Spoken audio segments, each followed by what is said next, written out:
Hey everyone, welcome back to another episode of the Rebel Rewind. My name's Christopher. Usually Eric here with me, but today he's kind of suffering in the heat down in Texas, so hopefully he's okay. He was saying he has no power down there, and it's like 90 degrees Fahrenheit, which I did a little bit of conversion on Google.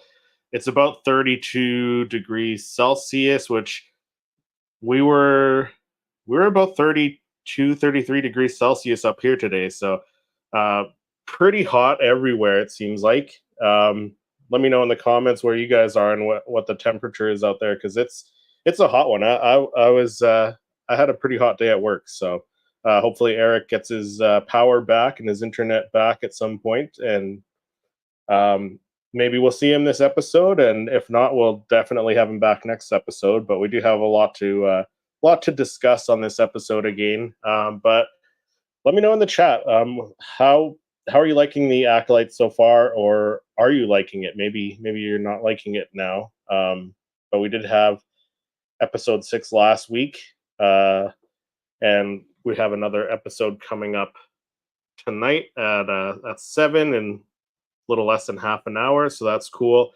I'm enjoying it. I like all the talk between Kymir and Osha, and he's really seductive in trying to turn her to the dark side. So I'm really liking the expansion to the lore and stuff like that. Um, but yeah, another flashback episode this evening.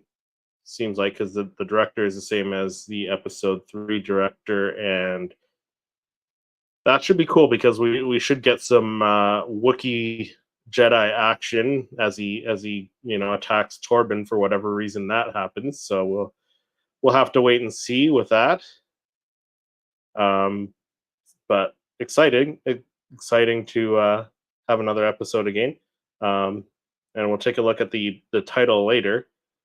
But let's jump into the chat here. We got Patrick. Poptography says, "What's up, fellas?" Patrick, thanks for hopping in. Patrick says, "Loving it, expanding the lore." Absolutely. And Kalnaka, yes. Kalnaka's coming. Kalnaka, Jedi, Wookiee, in action with the lightsaber. So that's going to be pretty awesome. But let's jump into the first article. So we got some news about the Skeleton Crew, which is kind of cool. We got some character name reveals through some Lego. So this was reported on StarWarsNewsNet.com, and so it took another merch leak to get it, but we finally have more news on the Skeleton Crew. A couple of months ago, the faces of the young cast leaked on a merch box, and this time a Lego leak was revealed as all the names of the main characters, the named protagonists in the Skeleton Crew, including Jude Law's character, and the name of his ship. What's more, the Lego set is to be available before the trailer has even been released for the series. Courtesy of a social media post from Falcon Bricks, we now know the protagonist ships. The ship in the Skeleton Crew is called the Onyx Cider, along with each character name. It's tough to read all the names as they're a bit blurry when zoomed in, but Jude Law's character is seemingly called Jod or Jog, as it's not very clear from the images quality, while the 3 human children seem to be named Wim, Fern, and KB. First look at the new Lego Star Wars Skeleton ship release is August 1st. So that's coming up here at the end of the month here really quick, because we're just about halfway through July. So and still no trailer. So unless they drop a trailer next week, maybe at the end of the week next week for Skeleton Crew or whatever's coming next, it's kind of odd that we're getting these leaks through merchandise that's coming out. But let me know all your thoughts in the chat as well as we go through these articles, and all these articles will be in the description below for you guys to check out on your own time if you want to give it a full read. But I think that's pretty exciting, getting some names, or at least a little bit of information on the Skeleton Crew, because I mean it's already wrapped. They could release the trailer at any point. I don't know if I'm a huge fan of the names, but the Onyx Cider sounds like a kind of cool name for a ship. But like the character names like Jod, like nothing fancy. It feels Star Wars name ish, I guess, if that makes sense. So that's pretty cool. The next article, one that my co-host Eric, found from comicbook.com, and that is the Acolyte theory says the show is setting up two of the Star Wars biggest Sith Lords, which I dropped a video yesterday on my theory of who I think is coming, because it seems like Chimere is not the actual Sith Lord. I think he's like the Sith apprentice breaking away from the Sith apprentice. In my opinion, that's my theory. And I think Tenebris is coming, but there's a bunch of different theories floating around. So Comic Book has an article here, like I said. So warning for spoilers if you are trying to keep away from spoilers. The Acolytes episode 6, Teach slash Corrupt, depicted the aftermath of Master Soul and his fellow Jedi battling the dark side warrior known as the Stranger, who eventually revealed to be the true identity of smuggler Chimere, Manny Jacinto. Every Jedi on the team but Soul was killed in the fight, while the twin sisters May and Osha switched places and masters, with May being confronted by Soul, and Osha faced corruption from Chimere, which, again, as I mentioned, I love that stuff in the episode where Chimere was seducing Osha, because that's pretty much what he was doing. He was seducing her and to the dark side and giving her all these um, just nuggets of information and being very, very consoling to her about her situation, and trying to be very empathetic of her situation as well. But yeah, the article goes on. The Acolyte introducing Darth Tenebris and Darth Plagueis. So Darth Tenebris and Plagueis are two names that are known within the Star Wars canon and unofficial Legends universe. As the predecessors to Darth Sidious, aka Emperor Palpatine, Plagueis is more well known thanks to Palpatine's monologue from The Revenge of the Sith about the legend of Darth Plagueis the Wise.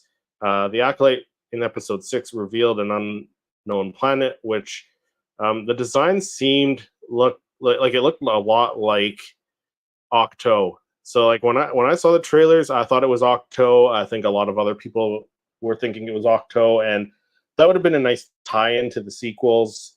As a sequel fan, I think that would have been a really cool tie-in to have that tie into the sequels, right? So, but I mean, I don't know why the Sith would be on Octo if it's the Jedi's, or if it's a Jedi, the place of the first Jedi Temple. So I mean, who knows? But with stuff that we saw in the sixth episode, the planet seemed to be more in line to a pivotal Star Wars world, Baldemnik. According to Legends lore, Baldemnik is an ocean planet uh, that was peppered with rocky tropical islands. So the islands didn't really look tropical to me, but I guess they did look a little bit different than, like slightly different than Octo, like a little bit less rocky, perhaps. But anyways, it has rocky tropical islands. It was an obscure planet located in the Outer Rim territories that was distinguished by being abundant with one key element, cortosis, which we saw cortosis, the cortosis kind of vein, if you will, in the rock wall where Osha was trying on Chimere's cortosis helmet and stuff. So we're getting all this cortosis stuff. Chimere says that that's what it is. His helmet and armor is made out of. So I think that's where they're heading with this. I agree with this article. That's where it's headed, because both the Sith Lords. So the Sith story is not official, but the fact of the matter is that the truth about the Sith came before Palpatine is wrapped in a thick folds of mystery and deceit. So the Dark Lords conspired in secret for a century or more before Sidious. So um, basically, like, yeah, the cortosis stuff, um, and Plagueis and Tenebris from the Plagueis novel, it's all linking up pretty much, right? Because in the Plagueis novel, um, the planet was Beldemnik was rich with cortosis, and that's where both um, Tenebris and Plagueis kind of went to ore that stuff, so, or to mine that stuff. I didn't like the Acolyte; it was garbage. I rather stick with George Lucas canon. That is still Star Wars to me. I mean, hey, it's all good. Like I said, if you like it, that's good. If you don't, that's fine too. Uh, didn't like the Acolyte; it was garbage. I don't like the female empowerment trope nowadays. I mean, that's one point of view. I know a lot of people are taking that standpoint of it being a lot of female empowerment. Um, but I mean,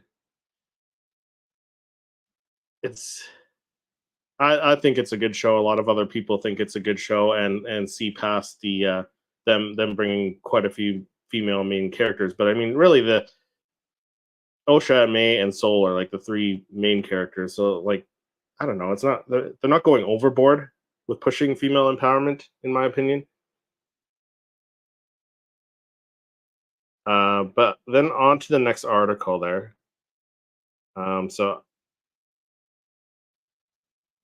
So in episode 5, this article that I found um, talks on the Kylo Ren music that we heard in episode 5 a couple times. It's on the Best Bin Bulletin, as I mentioned. All the links will be linked in the description below.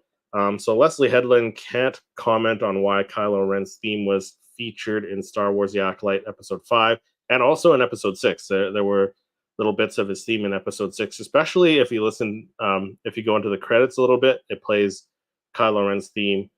So eagle-eared Star Wars fans last week were quick to point out that elements of Kylo Ren's theme were used in one of the final scenes, or couple of the last scenes in the episode 5 of the Acolyte, as Chimera approaches the injured body of Osha, and then also where I noticed it, also when he fell down from the trees after being dragged away from the those bat-like creatures, played there as well.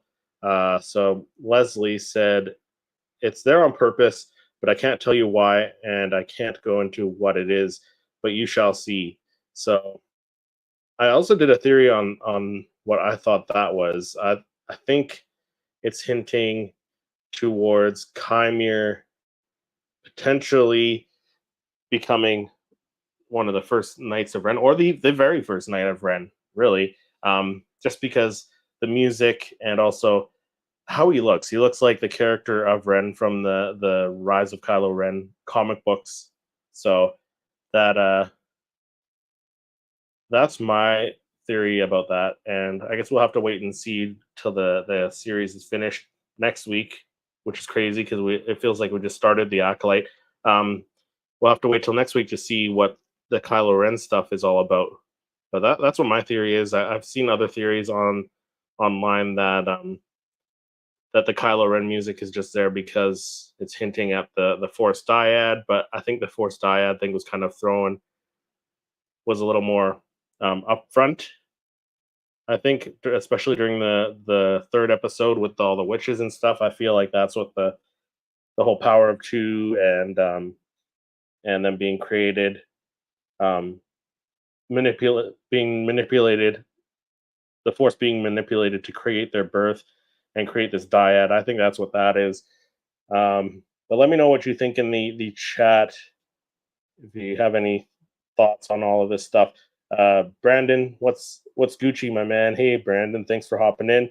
How are you enjoying the Acolyte, Brandon? Because I know you're a very positive Star Wars fan over on your channel as well. You like to keep things positive and stuff. So, kind of curious what your thoughts are on the Acolyte so far.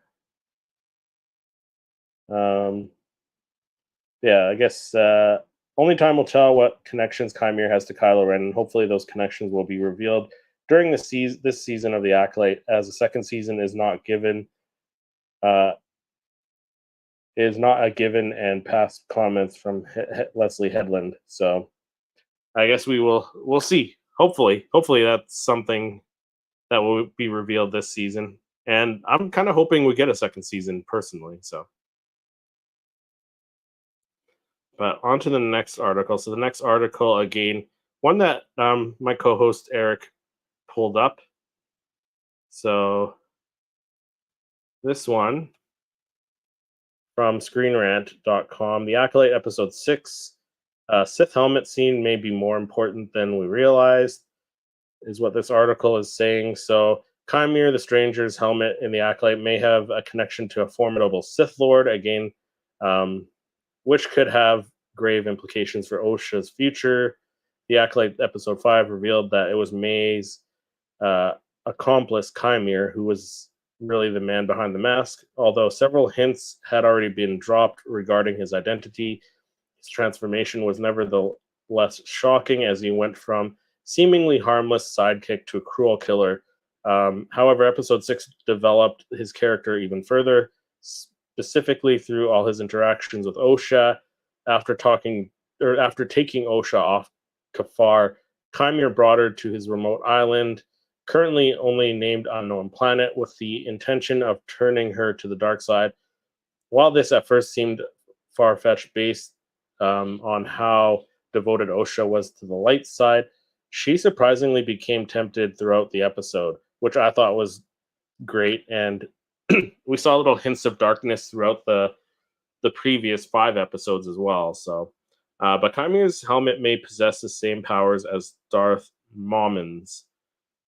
So while Osha's decision to try on Chimere's helmet was shocking in the light of it all that had been preceded it, the Acolyte may have a good explanation tied to another Sith Lord, Darth Maul, a Sith Lord in Star Wars canon, also had a helmet, and it wielded incredible power. When Maul died, his helmet retained his consciousness, and it had the ability to corrupt someone to the dark side of the Force. So that could be interesting if they're taking stuff from Darth Maul and making this helmet kind of have the powers to corrupt someone to the dark side. That would be pretty crazy. Brandon says, "Yeah, bro, haven't really talked during the Acolyte. I give it an 8 out of 10 so far. I'm loving the new story and how it's showing some tie-ins to the Skywalker saga. Chimere is a good character. Yeah, Chimere and Soul are carrying this show. I mean, I love the other characters. Like Jackie was great. Like rest in peace, Jackie. Yord was I enjoyed Yord too. Like he wasn't my favorite character, but like for the type of character that he was, he did a good job." Patrick says, "I hope we expand to the Knights of Ren, another fraction broken off from the Sith. It seems cool." Yes. I don't really understand the twin story too much, like most, but the story is not over yet. No, absolutely not. Like I said, I think their story is like they're part of they're the first dyad that Palpatine says we haven't seen in dyad, haven't seen that power in generations. So but back to the article, it says one specific way a person could be corrupted by the mask was if they were left alone with it in an enclosed space. Although Darth Maul's case, the mask did so with its glowing red eyes, notably. So I guess we'll have to wait and see. It could be a cool little tie-in. And this article said it would explain Osha's sudden change, right? Because she was around the helmet and stuff. So I guess we'll have to see. It's kind of a neat idea. I'm not too familiar with Darth Maul. I'm not sure if anyone in the chat is familiar with Darth Maul. Let me know if you are. But we'll move on to the next article here. Keep things moving along.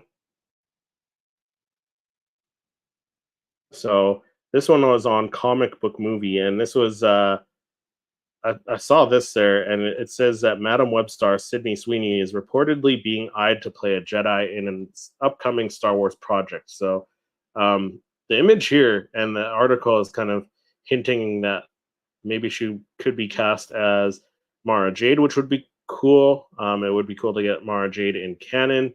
Um, so, Madam Web star Sydney Sweeney is taking on a number of high-profile Hollywood projects, and if a new rumor is to be believed, then Lucasfilm is keen to enlist the actress to play a Jedi. So, despite Madam Web's terrible critical and commercial performance, Sydney Sweeney's star remains on the rise. The Euphoria actress impressed anyone impressed in Anyone But You and Immaculate, and several high profile projects on the way, including Barbarella remake. For months, rumors have swirled about Sweeney potentially heading into a galaxy far, far away for a Star Wars project. Now, Scooper at My Time to Shine H has claimed that she's being eyed to play a Jedi, which would be cool. I like that. We find it hard to believe that the actress will consider returning to television, so chances are this would be a movie role. Looking to the future, the Daisy Ridley led sequel, the Daisy Ridley led sequel to the sequels, Dave Filoni's crossover event, and James Mangold's first Jedi story are all in the works. As theatrical releases, The Mandalorian and Grogu will be the first up, of course, with Patty Jenkins' Rogue Squadron also still said to be on the way. Sweeney could factor into any of those, though we'd argue that she'd be a pretty exciting fit for the Mara Jade, the Emperor's former hand, and Luke Skywalker's wife in the expanded universe. Should she finally make her long-awaited live screen debut in the Disney era of Star Wars? The Scooper also reiterates past claims that the actress is in talks to play another superhero, likely referring to either Blonde Phantom or Spider-Man's for Black Cat. But basically, I think that'd be cool if she does get cast as Mara Jade. I think it's probably more likely that she'll be like in the Rey movie, potentially maybe an apprentice of Rey's, or in the James Mangold movie. But hey, I mean, Mara Jade coming to the big screen would be pretty freaking incredible.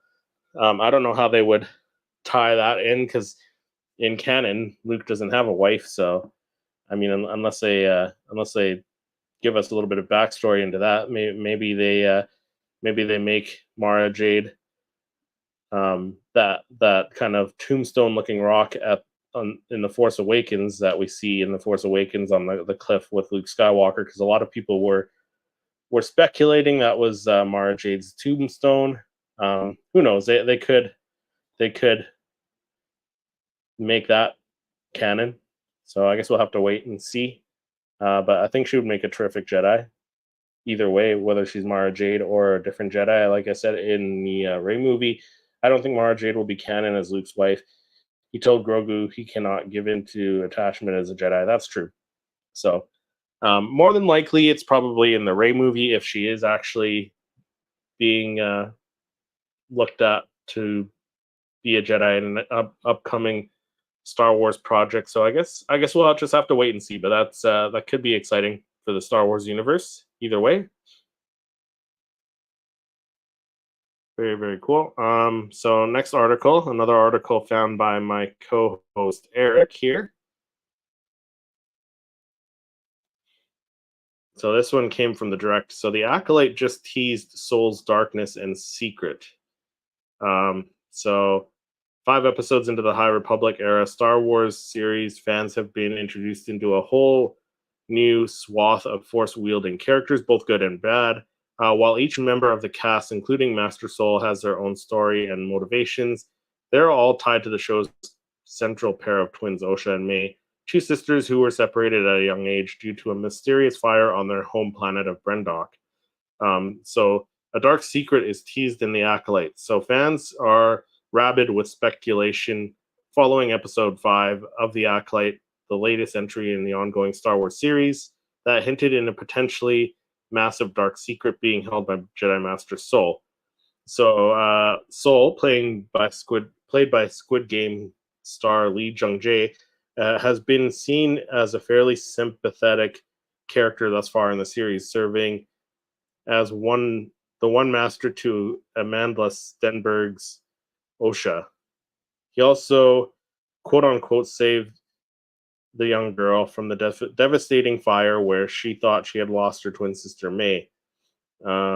Soul's sheen of nobility has slowly worn thin, though, with the more nefarious intentions and specific darkness being teased in the series' 5th episode, with a clash or in a clash with the newly revealed Sith villain Chimere. The formerly helmeted big bad asks Soul, "I have accepted my darkness. What have you done with yours?" So there's stuff being teased, um, and this article is kind of goes into what his darkness might be. So, what is Soul's darkness in the Acolyte? Chimere spoke of. Chimere's darkness seems clear. It is the dark side of the force he's wielding and sheer rage that flows within him. As for Soul's darkness that the Sith refers to, it could be a lot deeper than that. The creative team behind the Acolyte has done a solid job of keeping their cards close to their chest on this one. However, there are some likely avenues that this darkness storyline may ultimately go down. Soul's big dark secret, or at least one he seems to have, likely involves the separation of the twins, May and Osha, when they were young girls. While he relays to a young Osha that her sister was the one responsible for the death of their clan, there are signs something more sinister may be afoot, and I think we might see that in tonight's episode. As again, the flashback episode 3, it's the same director tonight, so I think we're gonna get a different side of this stuff. So should be interesting to see what Soul's darkness is, because he definitely there's something he's keeping something a secret. Whether he maybe he just knows about what the Jedi did. I find it hard to believe that he would have actually had something to do with it. I think the other 3 Jedi were the ones that had something to do with the massacre there, whether intentional or just being on the defense when the witches attacked them. But I don't think Soul actually physically had anything to do with it. I think it's just a big secret that he's keeping, right? That these 4 Jedi probably kept this secret, so the rest of the Jedi and the High Council couldn't find out about it. They had to keep the secret. So I think maybe that's the secret Soul is keeping. But let me know what you think in the comments in the chat as well. Patrick says maybe she'll be in Dawn of the Jedi. That would be cool, right? We know nothing about that, so a new female Jedi character coming to the big screen could be very, very cool. So next, from comicbookmovie.com, I found an article that talks about the Rey movie, rumored to introduce a lot of new young adult leads. So I guess we'll have to see. Like I said, now with this rumor and the other rumor of Sydney Sweeney possibly playing a Jedi, she could be one of the new young adult leads in this Rey movie. So official updates on the Lucasfilm and Lucasfilm and director Sharmeen Obaid-Chinoy's plans for the Rey-focused Star Wars movie have been few and far between since the project was first announced during last year's Celebration event. But rumors continue to swirl, and we now have word on when cameras are expected to be rolling. So, according to insider Daniel Richmond, filming is currently scheduled to begin in September. Rumors have claimed that Lucasfilm is casting actors to play Rey's 2 Jedi apprentices and the villain. And Richmond notes that the movie will feature a lot of new young adult leads. So that's very cool. These could turn out to be students of Rey's Jedi Academy, but we've heard that the movie will also feature dark side Force wielders. So perhaps someone else is training a new generation of Sith. We had heard that the film was going to be titled A New Beginning, and while this has appeared to be debunked shortly after, the project has been referred to as New Jedi Order ever since. It seems the initial report may have been accurate after all. So a lot of rumors back and forth, a lot of people posting stuff saying this isn't true, that's true, this isn't true. So we'll just have to wait and see when it gets revealed by Lucasfilm. Star Wars Celebration is again in taking place in 2025, so I would imagine we would get some sort of update there about it. But for now, we'll just have to take these rumors with a grain of salt. So, anyways, very very cool. As a sequel fan, I'm excited about this movie, the Rey movie, Episode 10, A New Beginning, whatever they're going to call it. I'm excited about it because I really enjoyed the portrayal of Rey by Daisy Ridley, and it could be exciting to see a movie where she's started her own Jedi Academy. Maybe she's brought on characters like Grogu who are training with her, Cal Kestis, Ezra Bridger, possibly that could be still alive during this era. So it's exciting to me. I'm excited to see what will happen with it. I know a lot of fans didn't like the sequels and probably don't care too much about this one, but I think it's exciting. Give me more Jedi. But the final article for this evening, Acolyte creator on how Squid Game actor took the lead in Star Wars series. So the creator of the Acolyte, the upcoming Star Wars series on Disney Plus, has revealed Squid Game's Lee Jung-jae was the guy for the leading role in the new show. Lee, who has a Screen Actors Guild Emmy winner and Golden Globe nominee, has been a major veteran actor in his native land of South Korea for decades before he shot into international fame following Squid Game. Lee will be reprising his breakout role as Seong Ji-hun in the highly anticipated second season later this year, which I'm excited for as well. I think Lee Jung-jae did a fantastic job in the Squid Game, and he's doing an incredible job in the Acolyte as well. So, but it wasn't Lee's established stardom that landed him the main role in Star Wars: The Acolyte, according to the show's creator Leslie Headland. I had written this character, and I had no idea who to cast, and I had no idea who was going to be able to play all of these different levels. Headland told IGN on Tuesday, as the show's official trailer was released. So this article is from a while ago, but she did say that she thought about Squid Games, and I was like, that guy, that's him. I don't know how I get in touch with this person. I don't know if they want to perform in English, but to me, it became clearly that this was Lee's part, and as opposed to casting him for the fact that he's a Korean movie star, she said.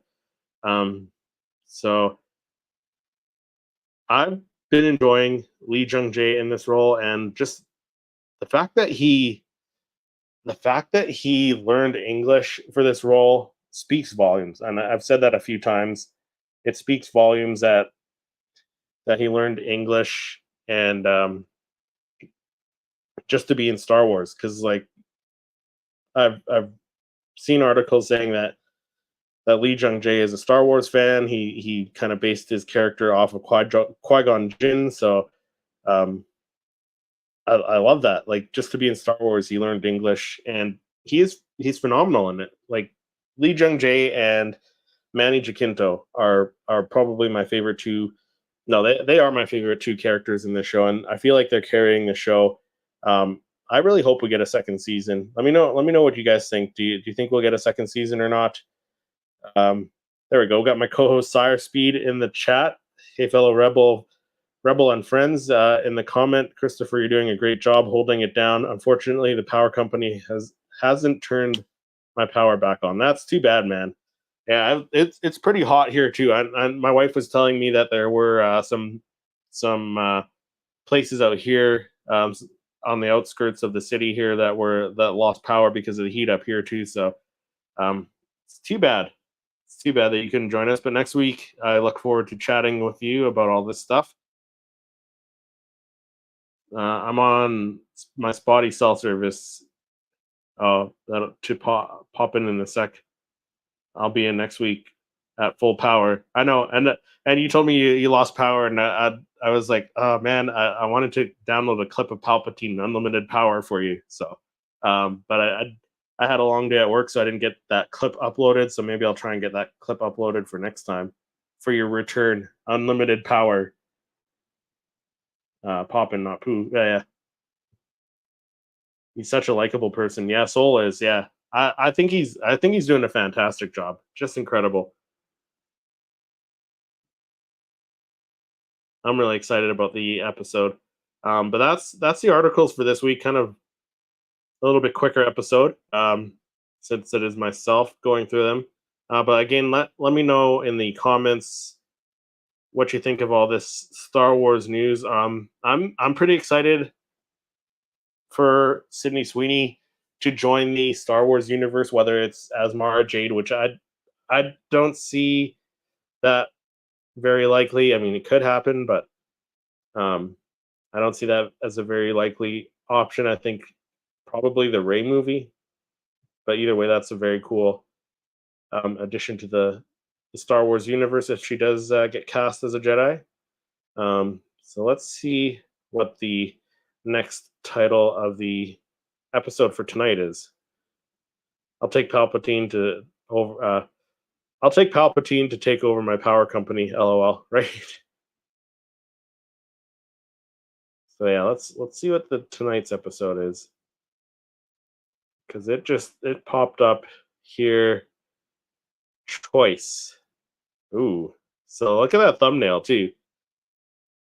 Look at that thumbnail. Kalnaka sitting in the Jedi ship. Something happened. Is that when they're going to Kofar or to Brendok? Interesting. A bitter truth is revealed. 44 minutes. So one of the longer episodes, because we had episode 1 at 43 minutes. The third episode was 45 minutes. And this one as well, 44 minutes. So the two flashback episodes were longer. Were the longest ones yet. So should be interesting to watch tonight. For sure. Man, I wouldn't be watching episode 8 maybe tomorrow at work on Wi-Fi. Oh, flashback night, yeah. Yeah, episode 7. So one more week until episode 8, which is crazy, like I said, because yeah,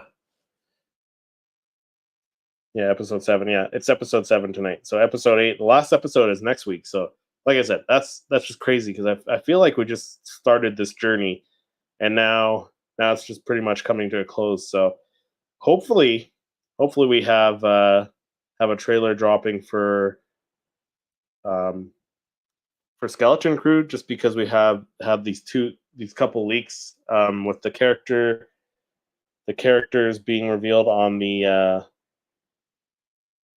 packaging a little, like I think a few weeks ago, and then now the character names being revealed on the Lego set. So hopefully we get to see some sort of trailer, or we get some sort of update soon, because I think that's supposed to come out in the fall. So it should be interesting to see what the next couple weeks hold with the finale of the Acolyte. See where that goes. But yeah, flashback episode tonight should be very, very cool. Eric says, I know, where is that trailer for the Skeleton Crew? Yeah, hopefully we get it soon. And let me know in the comments, so in the chat, like what are your theories for who who's going to be revealed, because there's a lot of speculation. Like I said, there's the article we went through tonight that said Plagueis and Tenebris could be on the way because of what they're doing with what they did with episode 6 and 5 with the Cortosis, and now with the planet of Beldemnik. So it kind of seems that way. I posted a video on Monday, so yesterday, about my theory. Feel free to check that out when you guys have time. Um, yeah, well, we'll have to see. I'm thinking it's got to be one of those two big Sith lords, either Tenebris or Plagueis. But Plagueis seems like something they might save to like for a future season, perhaps. But we'll see. We'll see what happens, and it should be interesting to see why the Kylo Ren music is in the has been in these last few episodes or last couple episodes. Should be interesting to see that side of it. But that'll do it for this episode of Rebel Rewind. I appreciate everyone in the chat taking part in the chat and chatting with me this evening. And hopefully Eric will be back next week to chat and discuss some Star Wars stuff. And next week, as I mentioned, episode 8 of The Acolyte. Eric says, all right, Chris, I'll be heading out. I'll watch the full replay tomorrow as this episode tomorrow of this show. Yeah, we should get clarity from the Kylo music. Yeah, I think so. So we're going to get everything wrapped up next week, whether all the answers are answered or not. But the most, I would imagine we're going to get quite a few answers tonight in the flashback episode, which should be cool. Looking forward to sitting down and watching that. But happy Acolyte Day. Enjoy the next episode of The Acolyte. And thanks for tuning into Rebel Rewind, and I'll see you next week.